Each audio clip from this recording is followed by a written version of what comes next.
mbokk yi amaan nañu mbégteeg bànneex dalalaat leen ngir jox leen lu gën a fës ci xibaar météo yi lu ci gën a fës nag mooy taw yu ñu nemmeeku woon ci gaaw ji ak dibéer ji taw yooyee nag dina wéy di ko nemmeeku lu ko dalee tey si guddi jëm ëllëg sa fajar si diwaan yi nekk si bët saalum réew bi jëm ba si digg réew bi loolee nag dina wàññi tàngoor ji ci bés ji ba tax na bu ñu xoolee suñu image satellite bi naataal satellite bi mu ngi wan ay ndiir yu gàddu taw ndiir yooyu dinañ ko séentu si diwaan yi nekk Kédougou Sédhiou Kolda Ziguinchor waaye ndiir yooyu nag dinañ wàlliyaan si ba si diwaan yi nekk si digg réew mi bàyyi nag li des si biir réew mi lu ko dalee bët gànnaar ñëw ba si digg réew mi si ab tekkaaral daanaka ay ndiir yu oyof la ñuy xaarandi si diwaan yi nekk bët gànnaar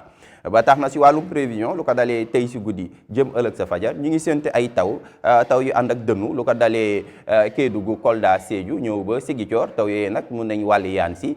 ba yegg si Kaolack Fatick Tamba dem sax ba Kaffrine waaye lu des si réew mi ab tekkaaral li ñuy gën a xaar daanaka ay ndiir yu oyof la ñuy xaarandi lu ko dalee Ndakaaru Thiès Louga Linguère Matam dem ba si bët gànnaar réew mi tàngoor guddi si jëm fajar nag tàngoor si yëmmamaay lay doon si diwaan yi nekk si biir réew mi daanaka ñaar fukki degré ak ñett dinañ ko xaarandi si diwaan yu bëri yu mel ni Louga Diourbel waaye si Ziguinchor Sédhiou Kolda dem ba Bakel foofee tamit dinañ fa xaarandi ñaar fukki degré ak ñett ñaar fukki degré ak ñaar dinañ ko xaarandi si diwaan yi nekk Mbour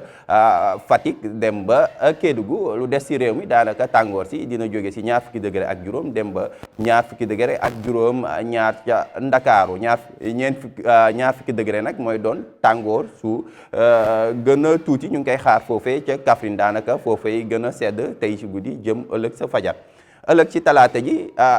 taw ji nag dina wàññeeku daanaka si diwaan yi nekk si bët saalum réew mi Ziguinchor Sédhiou Kolda ba ci Kédougou foofu la ñuy xaarandi ay taw yu yëmmamaay lu des si réew mi nag ab tekkaaral daanaka ab jant ju fenk ànd ak ay ndiir yu oyof la ñuy xaarandi lii ko dalee dëgg réew mi jëm ba si bët gànnaar réew mi ñëw ba Ndakaaru tàngoor si nag taw yu ñu nemmeeku fan yi dinañ wàññi as tuut tàngoor si ñu doon yéeg fan yi passé ba tax na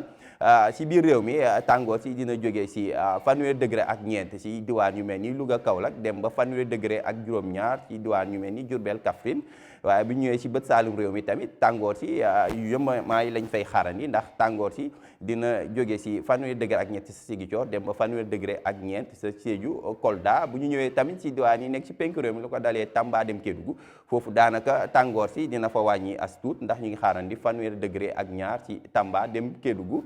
bu ñu ñëwee nag si bët gànnaari réew mi foofu tamit tàngoor si du ko tax a am doole lool ndax ñu ngi xaarandi fanweer degré ak juróom-ñett ca Podor dem ba ci Linguère sa Ndakaaru ñu ngi fay xaarandi fanweer degré waaye tàngoor si dina gën a tarati si diwaan yi nekk Matam jëm Bakel ndax foofee ca Matam ñu ngi fay xaarandi ñeent fukki degré ak benn ñeent fukki degré ñu ngi koy xaarandi ca Bakel mbokki daal si tënk jàpp leen ni lu ko dalee tey si guddi jëm ëllëg sa fajar ñu ngi xaarandi ay taw yu ànd ak dëndu si diwaan yi nekk si bët saalum réew mi lu ko dalee Kédougou